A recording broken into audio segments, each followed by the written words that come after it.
রাজনীতি আর ধর্ম এই দুটো কিভাবে একসাথে মিলেমিশে একাকার হয়ে যেতে পারে চলুন আজকে আমরা এই বিষয়টাই একটু ভেঙে দেখব, যেখানে রূপগঞ্জের একটা স্থানীয় রাজনৈতিক আন্দোলনকে রীতিমতো এক ঐশ্বরিক সংগ্রামের চেহারা দেওয়া হয়েছে। দেখুন, শুরুটাই হচ্ছে কোরআনের একটা বেশ শক্তিশালী আয়াত দিয়ে। এটা কিন্তু শুধু একটা উদ্ধৃতি না, তাই না? এটা শুরুতেই পুরো গল্পের জন্য একটা নৈতিক পটভূমি তৈরি করে দিচ্ছে, যেখানে একদিকে আছে সত্য আর তার বিপরীতে আছে মিথ্যে। এখানে শিউলি আক্তারের নেতৃত্বে যে আন্দোলনটা চলছে সেটাকে কিন্তু কোনো সাধারণ রাজনৈতিক সমাবেশ হিসাবে দেখানো হচ্ছে না, বরং এটাকে বলা হচ্ছে ভুল ব্যাখ্যার বিরুদ্ধে একটা আদর্শিক সংগ্রাম বা জিহাদ। আর এই শব্দটা ব্যবহার করার ফলে পুরো বিষয়টাকে একটা অন্য মাত্রা দেওয়া হচ্ছে। এই স্লাইডটাতে আমরা পুরো দ্বন্দ্বটা একেবারে পরিষ্কারভাবে দেখতে পাচ্ছি। একদিকে আছে দীপু ভূঁইয়াকে সমর্থনকারী একটা তৃণমূল আন্দোলন, যেটাকে একটা ন্যায়সঙ্গত জিহাদ হিসাবে দেখানো হচ্ছে। আর তাদের বিরুদ্ধে কারা?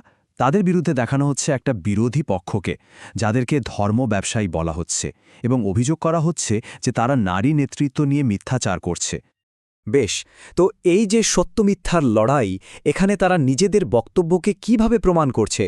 চলুন এবার দেখি নিজেদের পক্ষকে বৈধতা দিতে তারা কিভাবে ধর্মগ্রন্থকে ব্যবহার করছে। পুরো আখ্যানটা কিন্তু এই একটা গুরুত্বপূর্ণ প্রশ্নকে কেন্দ্র করেই তৈরি হয়েছে।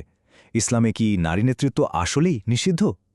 আর এই লেখাটার দাবি হল এই প্রশ্নটাকেই তাদের বিরোধীরা একটা রাজনৈতিক অস্ত্র হিসেবে ব্যবহার করছে।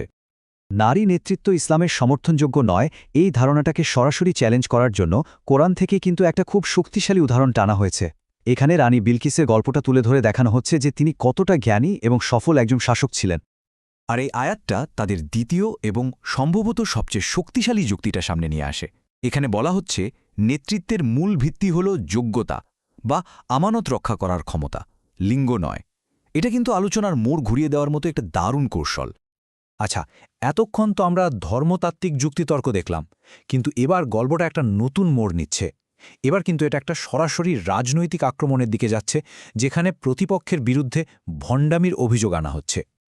এই স্লাইডটা নির্লজ্জ দ্বিচারিতার অভিযোগটাকে খুব ভালোভাবে তুলে ধরেছে। দেখুন, একদিকে দেখানো হচ্ছে ক্ষমতার জন্য নারী নেতৃত্বের সাথে জোট করতে বিরোধীদের নাকি কোনো সমস্যাই নেই, অথচ অন্যদিকে দেখুন বলা হচ্ছে যে তারাই আবার সাধারণ কর্মজীবী নারীদের অপমান করে। এখানে আবারও কোরআনের একটা আয়াত ব্যবহার করা হয়েছে, কিন্তু এবার লক্ষ্যটা শুধু প্রতিপক্ষকে ভণ্ড প্রমাণ করা নয়, বরং তাদের কাছকে আল্লাহর বিরুদ্ধে মিথ্যা আরোপ করার মতো একটা গুরুত্বপূর্ণ ধর্মীয় অপরাধ হিসেবে দেখানো হচ্ছে। এবার দেখুন যুক্তিটা কিভাবে আরও বড় আকার নিচ্ছে। রূপগঞ্জের এই স্থানীয় সংগ্রামকে এখন আর শুধু স্থানীয় থাকছে না, এটাকে একটা বৃহত্তর জাতীয় রাজনৈতিক স্বপ্নের অংশ হিসেবে দেখানো হচ্ছে। এখানে স্থানীয় প্রার্থী শিউলি আক্তার আর দীপু ভূঁইয়াকে আর আলাদা করে দেখা হচ্ছে না, তাদেরকে একটা আধুনিক ও সমতার বাংলাদেশের জাতীয় স্বপ্নের সাথে জুড়ে দেয়া হচ্ছে। এতে তাদের আন্দোলনের গুরুত্ব যেন আরও বেড়ে যাচ্ছে। নির্বাচনী নীতির ব্যাপারেও কিন্তু এখানে একটা পরিষ্কার বার্তা দেওয়া হচ্ছে।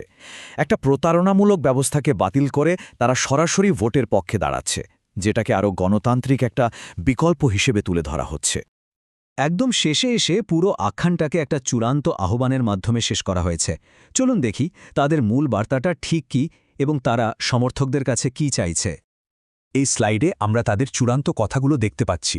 ইসলাম প্রগতিশীল, ইসলাম নারীকে সম্মান দেয় এবং জামাতি মিথ্যা ফতোয়াকে কবর দিতে হবে। এই কথাগুলো দিয়ে পুরো আলোচনাটাকে একটা শক্তিশালী রাজনৈতিক স্লোগানে পরিণত করা হয়েছে। এক পুরো বিশ্লেষণ থেকে একটা ব্যাপার কিন্তু পরিষ্কার হয়ে যায়, ধর্মগ্রন্থকে কিভাবে আধুনিক রাজনৈতিক প্রেক্ষাপটে কাজে লাগানো যেতে পারে। এটা আমাদের দেখায় যে একটা স্থানীয় নির্বাচনেও কিভাবে ধর্মীয় ব্যাখ্যা আর আখ্যান তৈরি করে রাজনৈতিক অবস্থানকে বৈধতা দেওয়া হয় এবং মানুষের সমর্থন আদায় করা হয়।